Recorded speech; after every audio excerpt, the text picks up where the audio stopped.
not be too much of a dove. Don't be too gentle, basically. I think I got that one mastered. All right, here we go. Alternate the cunning of the serpent with the candor of the dove. Nothing is easier than to deceive an honest man. How true is that? He believes in much who lives in naught, who does no deceit, has much confidence. To be deceived is not always due to stupidity, it may arise from sheer goodness, which is the case most of the time. Oh, nobody would screw me over. I wouldn't screw them over. Yeah, so those that are looking for insurance and, I need that on paper and all the rest, they're definitely not people I would be dealing with. Their word's useless. And besides, if they're that concerned about getting ripped off, it's because they've done it to others many times and they're afraid of getting caught. So there you go. That's how I look at contracts. That's why I don't make any. I've got one. Creation. Okay, so here we go. It may arise from sheer goodness. There are two sets of men who can guard themselves from injury. Those who have experienced it at their own cost, which is why we share the things we do here, and those who observed it at the cost of others, which is exactly what I do as well.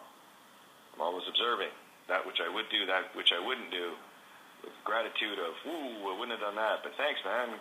That's a good contrast for me to never do that. Anyway, so bear that one in mind real tight here.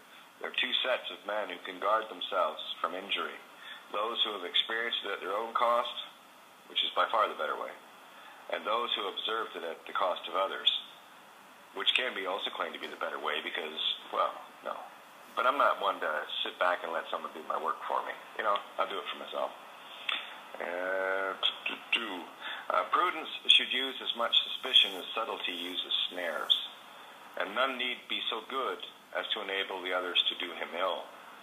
Combining yourself the dove and the serpent, not as a monster, but as a prodigy.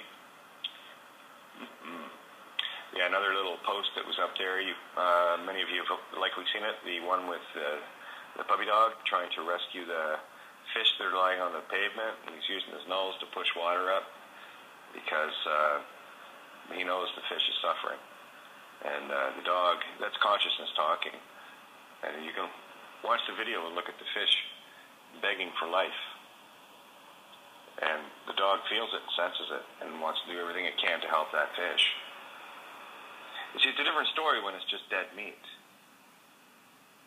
Right? We've got a different thing going on the planet right now. We're not tolerant of predators. That's why I insist that we stop any form of predation on consciousness. And while there are some that may take that one a little too hard, I can only state facts. I can only tell you what is. If one claims to want to be alive, then why must it be at the cost of another? It's a little predatory, don't you think? Because that life that was consumed